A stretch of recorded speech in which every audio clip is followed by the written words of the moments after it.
नमस्कार भाविक हो. आपण मागच्या अध्यायामध्ये 3 रात्रीच्या स्नानाचं पुण्यदानाचं व्रताचा महिमा बघितलेला आहे. त्याने पिशाच्याच्या 3 जन्माचा उद्धार झाला आणि ते ब्राह्मणी दोघंही जोडप्यांचा उद्धार झाला. आज सुद्धा आपण स्नानदानाचं पुण्यव्रत आचरणाचं महत्त्व पाहणार आहोत. अधिक मास महात्म्य अध्याय 18. श्री गणेशाय नमः. वक्रतुंड महाकाय सूर्यकोटी समप्रभ निर्विघ्नं कुरु मे देव सर्वकार्येषु सर्वदा. मूकं करोति वाचालं पंगुं लंघयते गिरि यत्कृपातमं वन्दे परमानन्दमाधवं. गोपाल कृष्ण भगवान की जय. पुरुषोत्तम भगवान की जय. श्री गणेशाय नमः.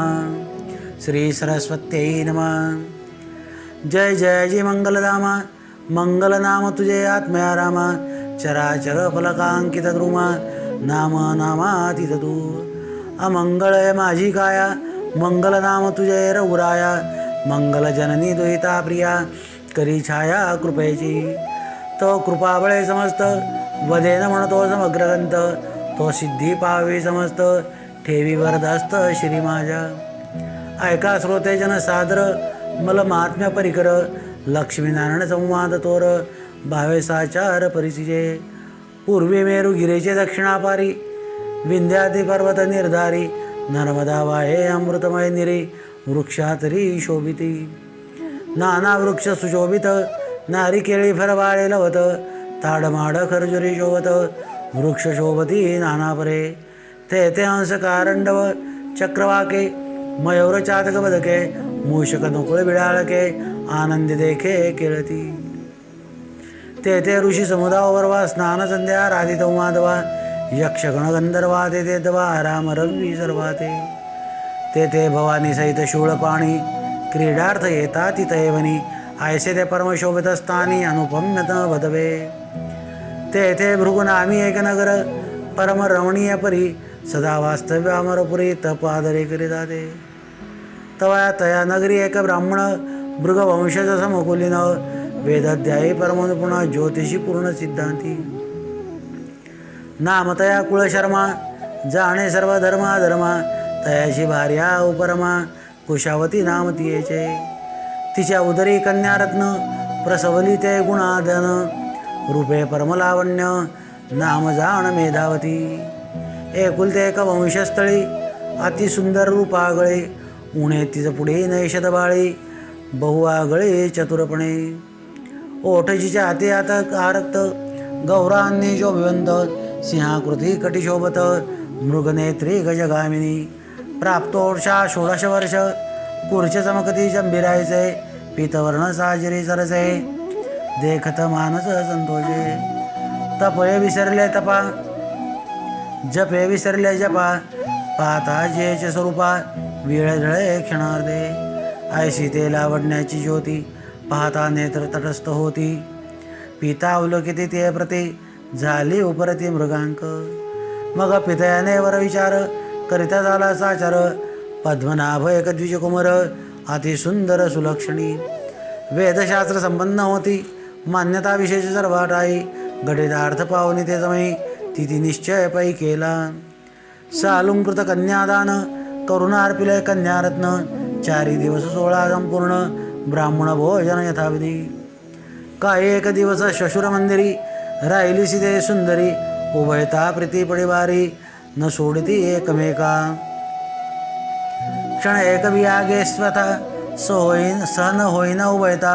तव दैवयोग विचित्रता न सोडी सर्वता कवणाते. एकदा नर्मदा तीरे विप्र कुमार जल क्रीडा करिता निर्वर. सन्निध पातला एक मगर नेला ओढून पाताळा. तीरी होता तो जमुजाय हा हक्कार करीती जो सर्व. ग्रामवासियांनी घेतली दाव मात जाणविली पित्या ते. वक्षस्थळा ताडिती माता पिता श्वशुरासहित धावली कांता, शोक करीती माता पिता, हा जगन्नाथा केले काय. मृत्तिका घेऊन वदनी, गालितसी ते कामिनी, कोठवरी भोगू वैधव्यवथा, जन म्हणती ललनाथा, करील काही निर्णवे. बुडाले माझे जहाज, ओस पडली माझी सेज, सौभाग्य दग्ध झाले आज, बोलू गुज कोणाते. ऐसा विलाप करिता ते कांता, पिता सावरी ते येते तत्वदा, परीने सोसवे दुःखावस्था, सावरून पिता धरी बाळे. पहा नाही कोणे कोणाची, अवगती सांगती सुखाची, वेळ येता मृत्यू काळची, अंती एकलाची जातसे. या लागे सज्ञानजनी, प्रवर्तावे आत्मसाधनी, सुटे काळ वयापासुनी, ऐसे जनी वर्तावे. कवणाची माता कवणाचा पिता, कवणाची कांता कवण दुहिता, बंधू भगिनी हे तत्वता, आप्त सोय रे समग्र. कवण नाही कोणाचे, अंती जाणे लागे नेमाचे, या लागे सार्थक जन्माचे, करासाचे बापांनो. पहा प्रवाही बुडाला विप्रकुमार, तयारे टाकून परिवार, परत ते झाले रायर लहान तोर सर्वे. ऐसे लोटता बहुत दिवस, वैधव्य दशासतीच, जिताची मृत्यू श्रियेस, भोगिता वैधव्यास जाणपा.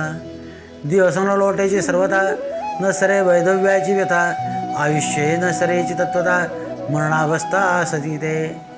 तव एके काळे ते सुंदरी, स्नानार्थ पातिली नर्मदा तीरी, तेथे पुराण श्रवणी क्षणभरी, आकाश अवकाशे बैसली असे.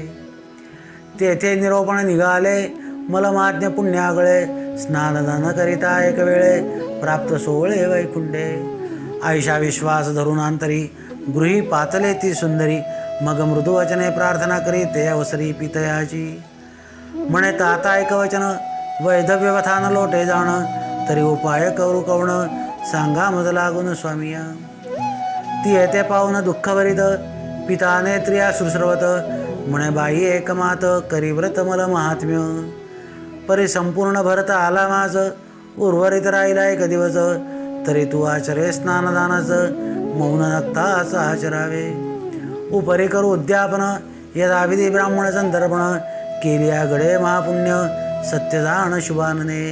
जैसा संपूर्ण ग्रंथन ऐकता, शेवटीला अध्याय ऐकता, फळ लागे हो तत्वता, संपूर्णता प्राप्त होय. तैसेची हेही व्रत जाण, तू करी एकची दिन, मनोरथ पूर्विता भगवान, श्री जनार्दन दयाळू.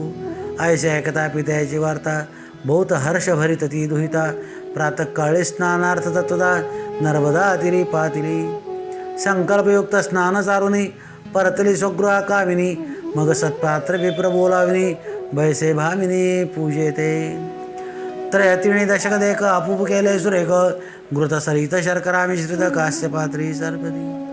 कुंभकड स्थापने पूजा करी लवलाई, चित्ती भावार्थ धरून या विप्रभरी अर्पित दे. दक्षिणसहित वस्त्रालंकारा, द्विजा पूजिते सुंदरा, मग मौन्य करून नक्त विचारा, सर्वेश्वरा भजते. स्वपंक्ती विप्रभोजना, सारथी झाली ते लढना, प्रातःकाळी उद्यापना, पिता जाण करपते. तर पूर्वीच्या काळी एक कुळशर्मा नावाचा ब्राह्मण होता. कुशावती नावाची त्याची भार्या होती. त्यांना एक कन्यारत्न झाले. त्या मुलीचं नाव मेधावती असं ठेवलं. त्यांच्या वंशाला एकुलती एक अशी ती मुलगी होती. अतिशय सुंदर होती म्हणले. तिच्यापुढे अप्सरा न सुद्धा म्हणले अगदी उण्या होत्या. अशी ती लावण्याची ज्योती होती. मग काय झालं, ती 16 वर्षाची झालेली आहे. आता वेदशास्त्र संपन्न तिचे वडील होते. त्यांनी घटितार्थ मुहूर्त वगैरे बघितला, तिथे निश्चय केला आणि तिचं सालकृत कन्यादान केलेलं आहे. एका ब्राह्मण पुत्राला ती कन्या अर्पण केलेली आहे. काही एक दिवस ते आपल्या सासरी राहिली. पती पत्नींमध्ये त्या दोघांमध्ये फार प्रेम होतं म्हणले. एकमेकांना कधी क्षणभर सुद्धा सोडत नव्हते. इतकं त्यांचं प्रेम होतं. परंतु दैवयोग विचित्र होता. हा दैवयोग कोणालाही सोडत नाही. तर असंच एकदा तो विप्रकुमार जो होता तिचा पती, तो नर्मदा तीरावर जलक्रीडा करत असताना त्या ठिकाणी म्हणजे स्नान करत असताना एक मगर आलेली आहे आणि त्या मगरेने तिला आपल्या जबड्यामध्ये ओढून घेऊन गेलेली आहे. आता तिथे जे सन्निध्य सर्व लोक होते त्यांनी हाहाकार केलेला आहे. सर्व ग्रामवासीयांनी तिकडे धाव घेतलेली आहे आणि ही गोष्ट जी होती हे तिच्या तिच्या आईवडिलांना सांगितलेलं आहे. आता त्याचे आईवडील तिचे आईवडील दोघे बिचारे शोक करू लागलेले आहेत. ती मेधावती जी होती ती सुद्धा खूप शोक करू लागली, रडू लागली. बघा, शेवटी कोणीही संगती येत नाही म्हणे. मृत्यूची वेळ आली तर आपल्याला एकटंच जावं लागतं. सर्व सुखाची सोबती आहेत. म्हणून प्रत्येकाने शहाणं व्हा, वेळीच ज्ञानी व्हा आणि या काळभयापासून सुटायचं असेल तर काहीतरी साधनं प्राप्त करा, आत्मसाधनं प्राप्त करा. कोणाची आई, कोणाचे वडील, कोणाची पत्नी, कोणाची मुलगी, कोणाची भाऊ, कोणाची बहीण हे आप्त सोयरे आहेत म्हणले सर्व. शेवटी कोणीही कोणाचं नसतं. या लागी प्रत्येकाने आपल्या जन्माचं सार्थक करा बापांनो. बघा, तो विप्रकुमार जो होता ब्राह्मण पुत्र पाण्यामध्ये बुडाला. किती वेळेस शोधणार? थोडा वेळेस सर्वीकडे शोधलं, काही त्याचा पत्ता मिळेना. शेवटी ते तिथेच तसं निघून घरी आलेलं आहे. आता लहान वयामध्ये त्या मुलीवर वैधव्य प्राप्त झालेलं आहे आणि वैधव्याचं दुःख फार वाईट असतं. ही व्यथा फार वाईट आहे. जोपर्यंत आयुष्य सरत नाही तोपर्यंत त्या वैधव्याची व्यथा असते आणि रोज मरण त्यांना बरं असतं. रोज मरण स्वीकारावं लागतं, एवढं वैधव्याची व्यथा असते.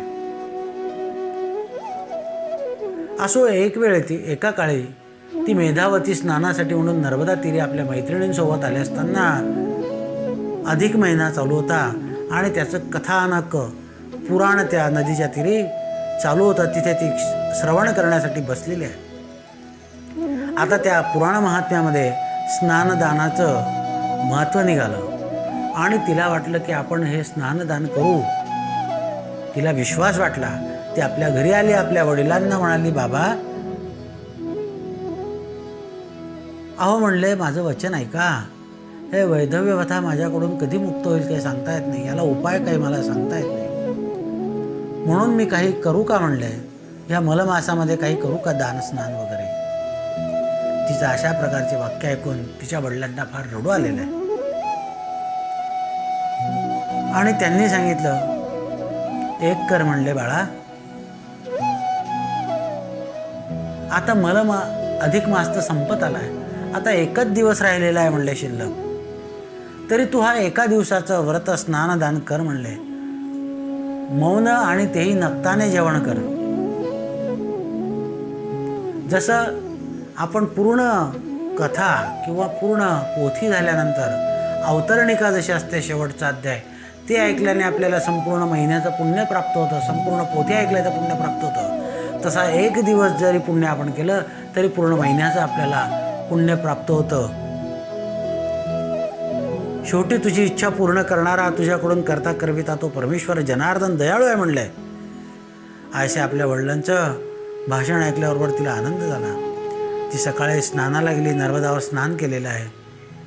आपल्या घरी आली, सत्पात्र ब्राह्मण बोलवले आहेत, 33 अनारसे दान दिलेले आहेत. त्याच्यानंतर कुंभगट स्थापून तो सुद्धा दान केलेला आहे. दक्षिण वस्त्र अलंकार दिले ब्राह्मणाला. मौन भोजन केलं, नक्त भोजन केलं आणि ब्राह्मण भोजन घातलेले. अशा प्रकारे त्याचं उद्यापन केलेलं आहे. षड्रसान्य निब्जोनी घृतपाचित पायसान्नी द्विजाभाऊ सोनी बैजोनी दक्षिणदानी विधियोक्त यथा काळे फणे आणून ब्राह्मणार्पे दक्षिणदानी. ओटी भरून सुवासिनी नमस्कारुनी बोळवित. ऐसे उद्यापन करून भावार्थ बळे प्रसन्न चक्रमुळे चक्रपाणी. विमान आले स्वर्गीयोनी शिवगरणे मंडित बाई. गंडार्व होता अपार माझी शिवगण आणि किन्नर. वाद्य वाजती अपार सुरवर तटस्थ केले. ऐसे विमान उतरता भूतळी. दिव्य रूप केली ते बाळी.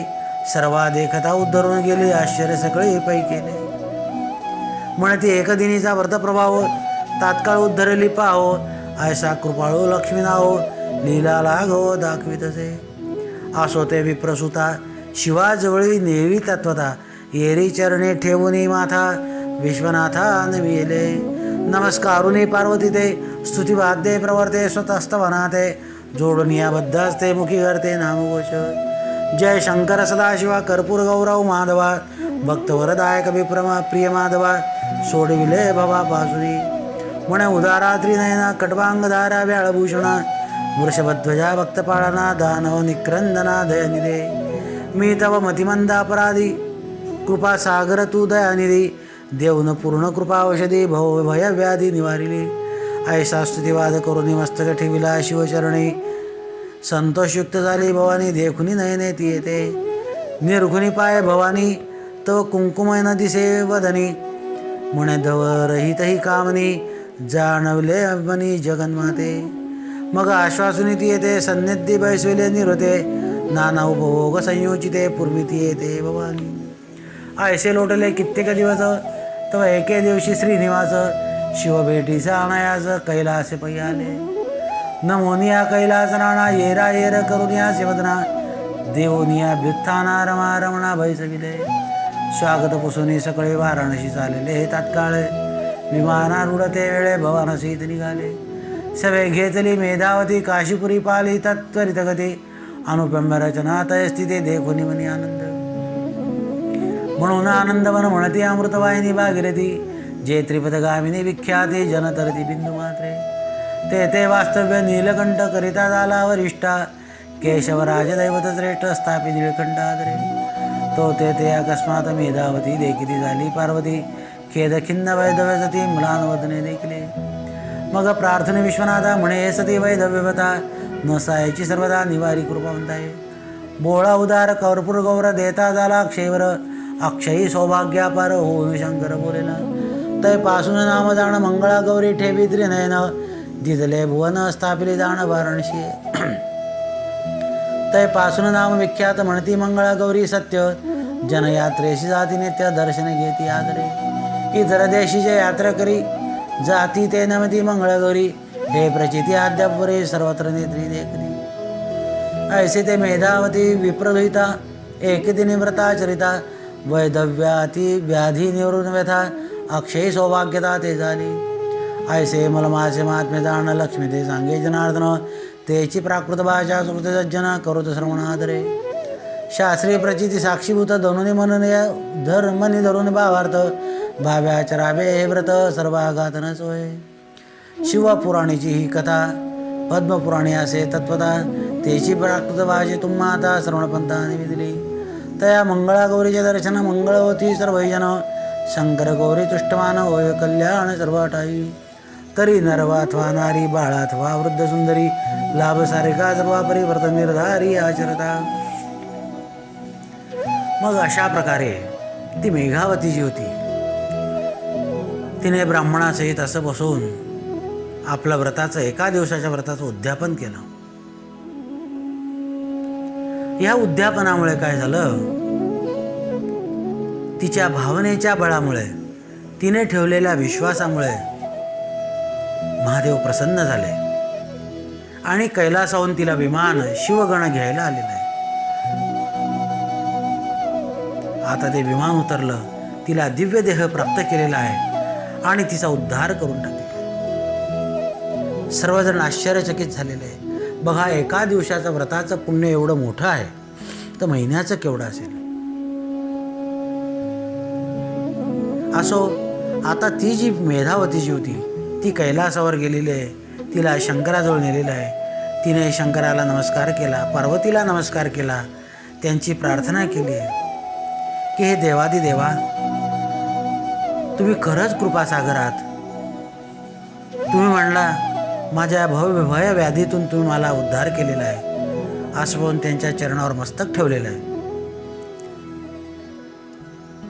तेवढ्या वेळामध्ये पार्वतीने निरखून बघितलं तर त्या तिच्या कपाळावर कुंकू नव्हतं. तिच्या मनामध्ये जाणवलं पार्वतीच्या मग तिला आश्वासन केलं आणि त्यांच्याजवळ बसवलेलं आहे. तिला पाहिजे ते इच्छा तिची पूर्ण करू लागले आहेत. असे कित्येक दिवस गेल्यानंतर एक दिवस महाविष्णू कैलासावर शंकराच्या भेटीला आलेले आहेत. एकमेकांचा नमस्कार झालेला आहे, स्वागत सत्कार झालेला आहे आणि सर्वजण वाराणसीला काशीला चाललेले होते. कैलासपती शंकरांनी मेधावतीला सुद्धा बरोबर घेतलेलं आहे. असे त्या ठिकाणी आलेले आहेत. तिथे आल्याबरोबर सर्व त्या ठिकाणी त्या पार्वतीचं लक्ष गेलं होतं. पार्वतीने शंकराला प्रार्थना केली की म्हणले, महादेवा, देवादिदेवा, ह्या मुलीचं वैधव्य मला काही बघवलं जात नाही, काहीतरी तिच्यावर उपाय करा म्हणले. तेव्हा महादेवांनी प्रत्यक्ष तिला अक्षय सौभाग्याचा, अखंड सौभाग्यवती भव म्हणून तिला आशीर्वाद दिलेला आहे आणि तिच्या नावाचं त्या ठिकाणी लिंग स्थापन केलेलं आहे. त्याला मंगळा गौरी असं आपण म्हटलेलं आहे. तिचं नाव सुद्धा मंगळा गौरी दिलेलं आहे. बघा, मंगळा गौरी आजही आपल्या घराघरामध्ये लग्न झाल्यावर 5 वर्ष व्रत केलं जात असतं. मंगळा गौरीचं व्रत महादेवाची पूजा आहे त्या ठिकाणी आणि हे मेधावतीचंच आख्यान आहे. असं त्या मंगळा गौरीचं, मेधावतीचं जे आहे, तिचा एवढा उद्धार केला आणि तिला मंगळा गौरी म्हणून तिचं नाव दिलेलं आहे, तिचं स्थापना केलेली आहे आणि त्या दिवसापासून ती मंगळा गौरी म्हणून प्रसिद्ध झालेली आहे. जे कोणी काशीला नित्ययात्रेला जातात तिचं दर्शन घेतल्याशिवाय ते पुण्य प्राप्त होत नाही म्हणले. असं एका दिवसाचं व्रत आचरण केल्यामुळे तिच्या वैधव्याच्या दुःखापासून मुक्तता केली आहे. बघा, एका दिवसाचं पुण्याचं एवढं महत्त्व आहे, त्या महिन्याचं काय. अशी शिवपुराणातली कथा जी आहे ही पद्मपुराणामध्ये सुद्धा आलेली आहे आणि ती प्राकृत अशी मी तुम्हाला सांगितलेली आहे. आणि मंगळागौरीचं दर्शन घेतल्यावर प्रत्यक्ष शंकर पार्वती प्रसन्न होतात म्हणले आणि त्याच्यामुळे सर्वांचं कल्याण होतं. नर असो अथवा नारी, पुरुष असो किंवा स्त्री असो, दोघांनाही याचं पुण्य सारखं प्राप्त होतं म्हणले. तर आज आपण एका दिवसाच्या व्रताचं महात्म्य आपण या ठिकाणी बघितलेलं आहे. असंच पुढच्या अध्यायामध्ये सुद्धा स्नानदानाचं आपण महत्त्व पाहणार आहोत. या ठिकाणी 18वा अध्याय आपला समाप्त होत आहे. इथे श्री अधिकमाचं महात्म्य ग्रंथ पद्मपुराणाचे संमत मनोहर सुत विरचित 18दशोऽध्याय गोढ. श्रीकृष्णार्पणमस्तु. गोपाल कृष्ण भगवान की जय. पुरुषोत्तम भगवान की जय.